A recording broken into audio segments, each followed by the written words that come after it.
फ्रांसीसी क्रांति इतिहास का वह पन्ना जिसके बारे में आप लोगों ने जरूर पढ़ा होगा। आज मैं इसी क्रांति के बारे में आप लोगों को बतलाने जा रहा हूँ, इसलिए let's start this video. Year 1774 उस समय फ्रांस का राजा बना लुई 16वां।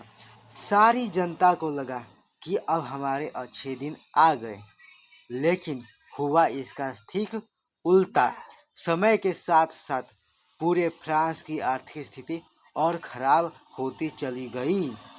गरीब लोग गरीब होते चले गए तथा अमीर लोग और अमीर होते चले गए, क्योंकि लोगों को वहां पर आपस में ही बांट दिया गया था।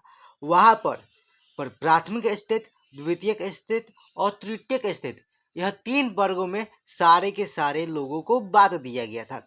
प्राथमिक स्थिति में पादरी लोग आते थे, जिस प्रकार हमारे हिंदू धर्म में पंडित जी होते हैं, मुसलमान धर्म में मौलवी साहब, उसी प्रकार फ्रांस में ईसाई धर्म में पादरी लोग रहते थे, जिनको प्राथमिक स्थिति में रखा गया था। द्वितीयक स्थिति में कुलीन वर्ग के लोग आते थे, जिसमें अमीर लोग, सैनिक तथा राजा के रिश्तेदार आदि जितने भी अमीर लोग थे, सभी के सभी इन्हीं स्टेट यानी कि द्वितीयक स्टेट में ही आया करते थे। तृतीयक स्टेट में साधारण लोग आते थे, जिसमें मजदूर, किसान, छोटे व्यापारी आदि जितने भी गरीब लोग थे, सभी के सभी इन्हीं तीसरे स्टेट में रहा करते थे और इनकी हालत सबसे ज़्यादा जर्जर थी।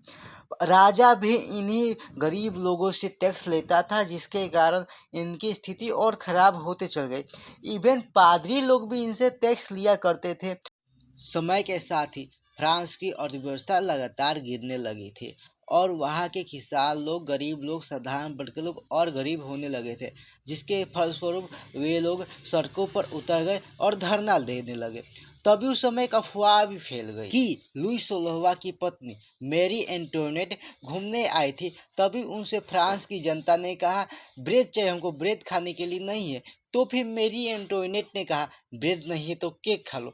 इस पर पूरी की पूरी फ्रांस की जनता भड़क उठी और 1789 ईस्वी में बास्तिल के किले पर हमला कर दी, जिसमें कई सारे क्रांतिकारी लोग पहले से ही कैद में थे, जो पहले विरोध करते थे फ्रांस राजा लुई 16वां का, जिसके कारण लुई 16वां ने उन सभी को बास्तिल के किले यानी कि जेल में एक प्रकार था, उसमें ही सारे क्रांतिकारियों को उसमें रखा गया था ताकि वे लोग धरना न दे सके। अंत में लुई 16वां की हार हुई और फ्रांस की जनता जीत गई। साल 1791 फ्रांस देश में स्थापना हुई संवैधानिक राजतंत्र की, जिसके तहत राजा का शासन तो रहेगा, लेकिन उसको कार्य करना पड़ेगा संविधान के अनुसार ही, और वह संविधान बनाएगी जनता, यानी कि जनता के अनुसार ही राजा को कार्य करना पड़ेगा। साल 1793 उस समय फ्रांस की जनता फिर राजा पर भड़क उठी और फ्रांस के राजा लुई 16वां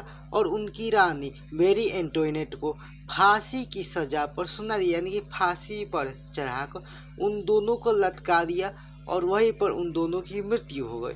और उसके बाद वहाँ का राजा बना मैक्सिमिलियन रोबेस्पियर। इसके बाद क्या हुआ, क्या फ्रांस की जनता की हालत में सुधार है या फिर उनकी हालत और भी जर्जर हो गई, इसके बारे में हम लोग बात करेंगे नेक्स्ट वीडियो में। तब तक के लिए जय हिंद।